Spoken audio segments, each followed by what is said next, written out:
Today, only one species of human walks the earth, Homo sapiens. To us, this seems normal, but throughout history, this has been the exception, not the rule. For millions of years, multiple human species coexisted, roaming vast landscapes across Africa, Asia, and Europe, from tiny hominins the size of children to tree-dwelling early humans with small brains. The diversity of our ancient relatives was once staggering. In this video, we'll explore every known human species, who they were, how many there were, and why only one of us remains. But before we dive into our ancient family tree, we need to answer a surprisingly complex question. What is a species? Most people are familiar with the biological species concept. If two individuals can interbreed and produce fertile offspring, they are considered the same species. Simple, right? Well, not always. Consider lions and tigers, two very distinct species, with clear differences in appearance, behavior, and genetics. Yet, they can interbreed and produce fertile hybrids like ligers and tigers. Even these hybrids can sometimes reproduce, creating further hybrids like Lati. This blurs the lines of what defines a species. It gets even messier with extinct organisms. How can we tell if two ancient fossils belong to the same species when they can't breed and we only have fragments of bone? Because of these challenges, scientists use up to 26 different definitions of a species depending on the context and the data available. Nature, after all, doesn't fit neatly into human-made categories. Understanding this complexity is crucial when studying human evolution. Many fossil finds spark intense debates. Are they new species, or simply variations of known ones? Often we simply don't have enough evidence to say for sure. Let's now turn to the earliest members of our genus, Homo. The oldest fossil attributed to Homo is a 2.8 million-year-old jawbone from Ethiopia. It has a mix of traits from earlier Australopithecines and later humans, but with only a jawbone, it's difficult to say whether this was truly the first Homo. In truth, there was no first human. Evolution is gradual. Species emerged through a slow-flowing stream of mutations over generations. But the first widely recognized species of human is Homo habilis, appearing about 2.3 million years ago. Homo habilis had brains about 40% larger than its Australopithecine ancestors. It's also the first species associated with the production of old iron stone tools, simple but effective cutting and scraping implements. Despite their evolutionary leap, habilis still retained ape-like features. They walked upright but likely spent much of their time in trees, avoiding predators in a dangerous world. Some scientists believe Homo habilis is the direct ancestor of all later human species. Regardless, habilis existed for nearly 800,000 years, disappearing around 1.5 million years ago. Around the same time as habilis, another species emerged, Homo rudolfensis. It had a significantly larger brain, about 20% bigger, and a more robust body. Some argue it could be an Australopithecine, while others suggest it's a very early human. Its precise place in our family tree is still debated, despite its promise as a potential ancestor. Rudolfensis had many primitive traits. It's now generally viewed as an evolutionary side branch, one that didn't lead directly to us. Next came Homo ergaster, appearing about 2 million years ago. This species marked a turning point.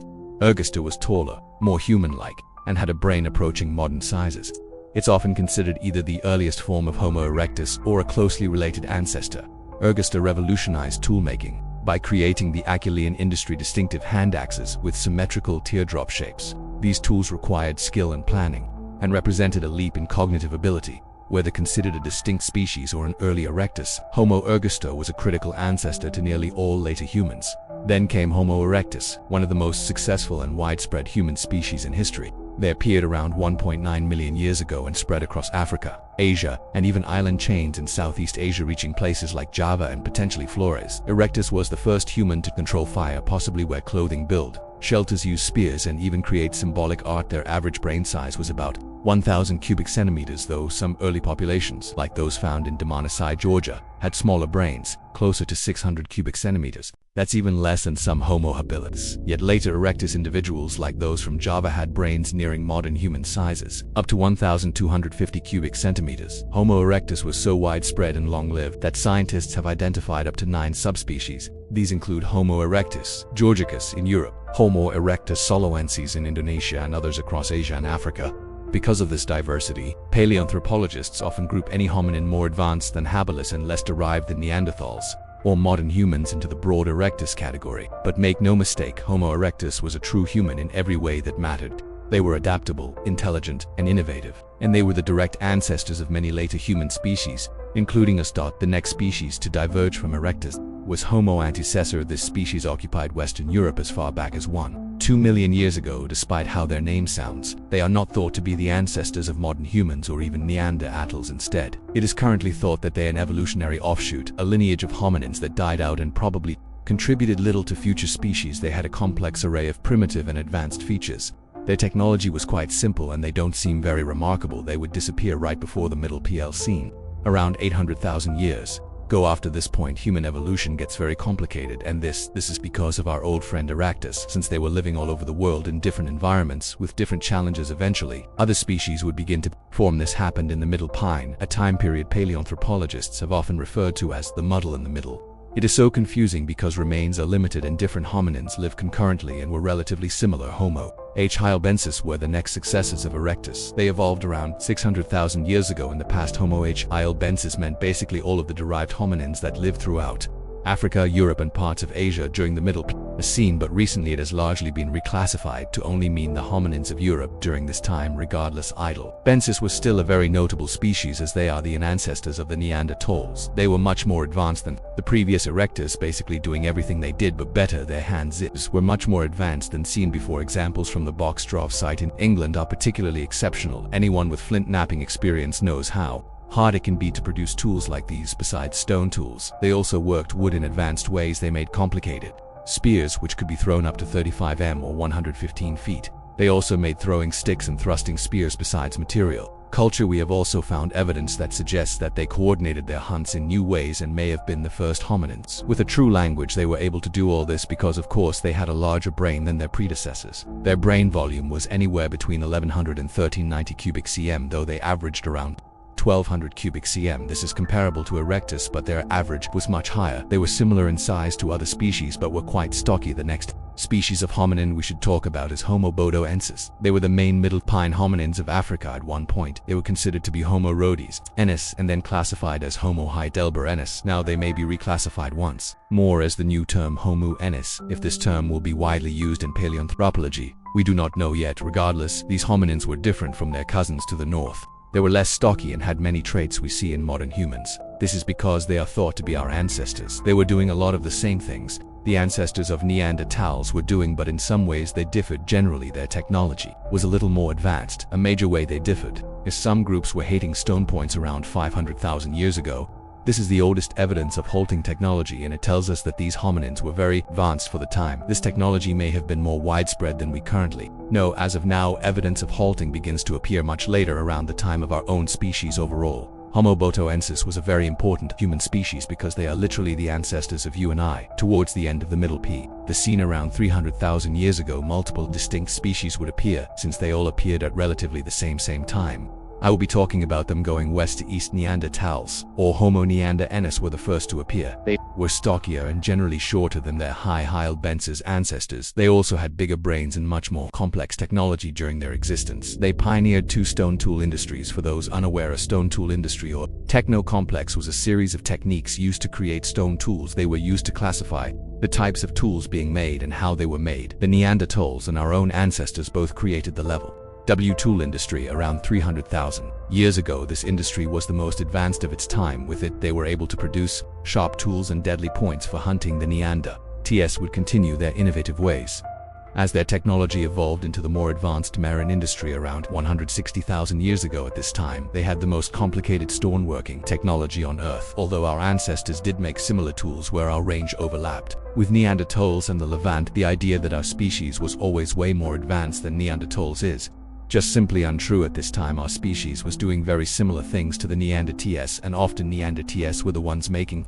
more complex technology. The tide would not start to turn until about 100 years ago. Our species appeared at around the same time as the Neanderthals, though likely a little later. As mentioned earlier, we evolved from bodoensis or Rosen habilis around 300,000 years ago. Regardless of the current naming, Delum, the remains are still the same, but from our limited remains, it is hard to tell which are evolutionary offshoots or direct ancestors. Whatever the case, the first anatomically modern humans appeared during this time. Their morphology is characterized by a few things. First of all, a taller, more rounded brain case. Secondly, lightly built skeletons. It is hypothesized that these two adaptations reflect a parallel mechanism in human evolution. Without diving too far into it, as our brains grew up, bodies reduced in muscular strength. This has been connected to a change in behavior, including increased cooperation and resource transport. Our unique brains and cryobuilds made us the weird hominins of the middle. Pleistocene. Most all other hominins were very well muscled with different shaped brains. Our brains were not necessarily bigger than other species, but it is thought that they were organized in a more advanced way. The earliest populations of sapiens originated in the East and South Africa. Pretty much all of Africa became inhabited and some populations moved into the Middle East. Sapiens would not truly begin to leave Africa and expand until around 100 years ago, but before then Homo eons are not the only other hominins living in Africa. The very strange Homo nti, also called Southern Africa Homo. These hominins have a mosaic of advanced and archaic traits. They shared several characteristics with Ostros as well as more advanced features. Their brain was only between 460 and 610 cubic cm. This is much smaller than the over 12 cubic cm brain volume of our ancestors that lived alongside them. Though their brain was much smaller, the structure was contemporary to derived Homo, which suggests intelligence. In addition to their brain, they were quite small, only being around 143 cm and weighing 39 kilograms. They were able to travel long distances and had a human-like gait, but their anatomy suggests that they were better at climbing trees than endurance running their long survival limits. Bigger brain hominins changes. Our previous ideas about human evolution and the thought that a larger brain would necessarily provide an evolutionary with advantage. These seemingly primitive features have led researchers to believe that Homo neti branched off early from Homo habilis, or as the result of Australians mating with early Homo. Their teeth indicate that they ate a lot of plants and they may be associated with tools. However, this remains enigmatic. One of the most fascinating aspects about this species is where their remains were found. Their initial discovery was made in a cave in 2013. Their remains consisted of 1,500 specimens of at least 15 different individuals. The relative completeness of their remains without signs of predation have led many to suggest that they may have been buried in this cave. It would not have been accessible by large predators, and there is no evidence that these individuals died to a flood or cave, and the remains are also of different ages, suggesting that they are deposited at much different times. It is still heavily debated if you could consider these remains a burial, but interesting. Nonetheless, Homo neti may have ranged all over South Africa, but to what extent we currently do not know. Homo nen is an example of how much more there is to learn about human evolution, and before you suggest Bigfoot, there is no physical remains of such a creature, nor was Gigantopithecus bipedal or related to any such homin. Isn't it wild that by saying this, I actually just pissed a probably large amount of people off? I will continue to promote the notion that Bigfoot belief is a cult. Anyways, we have covered the hominins of 300 years ago in Europe and Africa. Time to move east. Here the Denins roamed. The Denins are currently known from very few remains, but fortunately we do have DNA evidence from this. We have been able to tell that they were very similar to Neanderthals. We currently only have 2 confirmed places where they have been found. Both are caves located in Asia.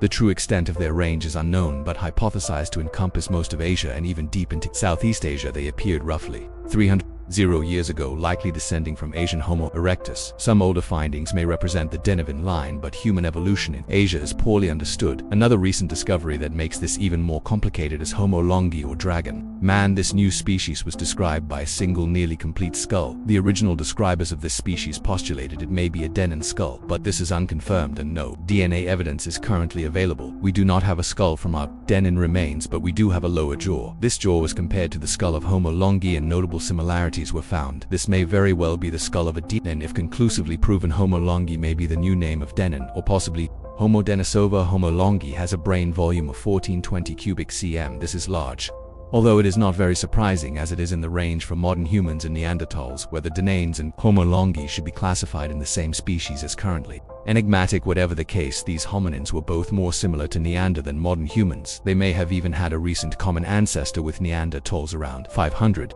years ago. The next species we are going to be talking about comes from Southeast Asia, specifically the island of Flores. Here the hobbit-sized Homo floresiensis lived from around 190,000 to 50,000 years ago. They might have lived for much longer than this, though we do not currently know. These hominins were perhaps the most unique of all human species. They were tiny. They stood only a little over a meter tall and weigh about 25 kilograms. This is about 30% smaller than even females from the smallest populations of modern humans. Their skulls were small and their brains are only around 380 cubic cm. This is in the range of chimpanzees and extinct Australopithecines.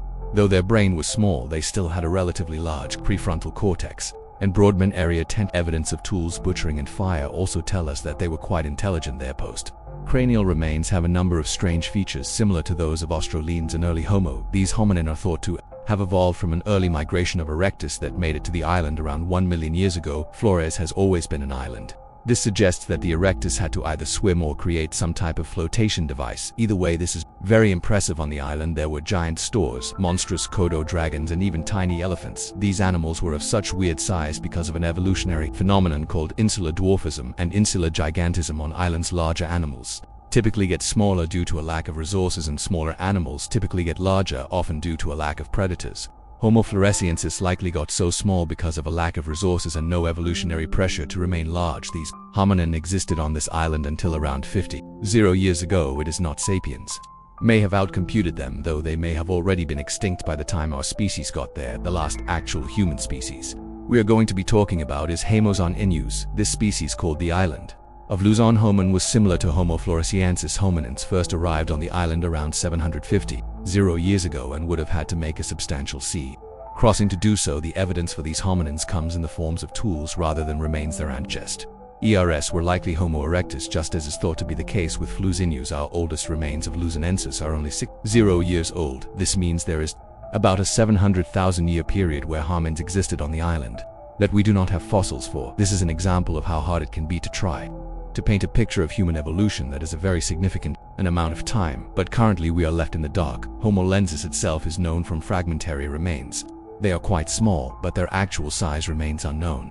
Their teeth have shown us a complex array of traits similar to those of early Homo and Ancients. Their limb bones also have many osteolaposin-like aspects that may have been interpreted as adaptations for tree climbing. Their Ancient-like aspects are interpreted as convergent evolution rather than recently shared common ancestry. Linensis was a very capable homin, as butchered remains of Rhinostegodon, deer and turtles have been found. Their tools were not very advanced nor primitive overall. There seems to be a lot more we have to learn about this homin we have covered every species of human that are currently considered valid. There are remains of other proposed species that I will briefly talk about. Homo senus is a single skullcap from Italy, which likely belongs to H. hylopensis pangu. One is a fossil jaw that has been proposed as a species but is likely a Homo erectus or denin. Recently, a skull fragment and lower jaw from the Nisa ramlis site may provide us with a new species. However, the skull may belong to a Neanderthal or denin relative. Homogensis is a name proposed for South African hominin remains that are otherwise associated with habilis or ergista. Homo sapiens idle 2 or Hertoman was once considered a subspecies of Homo sapien but is now regarded as an early modern human. The last possible species could be of the remains of the red deer cave people. They were an archaic human population living in China until only around 11,500 years ago. It may be a very ancient lineage of Homo sapien that moved into the area around 100,000 years ago, or they may be the result of modern humans mating with denins, or just anatomically modern humans with a really unique of morphology. No DNA evidence has been able to be extracted, and their relations to other species remains enigmatic. All of these remains mentioned will in all likelihood not deserve a classification. The original question of this video was how many species were there currently. It would be most reasonable to say 13. This number will likely change based on further discoveries. Mainly in Asia, if hongi and denins are considered different species, then we would have 14 species, though I am hesitant to suggest this again. Future discoveries will certainly change this number. I get a lot of curious comments about when the most different human species were living around the world concurrently. I think there are two answers to this question, perhaps early on in human evolution when His Rudolph, Enus erectus and Ergaster lived, but it would more likely be in the last 300 years when Neanderthals, modern humans, Denones, Homo erectus, Homo, Homo floresiensis and Homo lensis lived there. May even be other species alive at this time, including Latidalbrensis and Homo longi. It must have been a fascinating time. It is interesting to look at the range of all these hominins and compare it to the range of humans in the past few thousand years, you know. I am not much of a bragger, but since it is our whole species, I must say that we are pretty awesome. In a relatively short amount of time, we made this entire planet ours, though of course we wouldn't be here without our ancestors. So thanks to all the millions of hominins from our distant past. I would hope some of you would be happy with our relatively easy lives, long lifespans, extensive healthcare, unlimited food and wonderful art. Thanks for watching.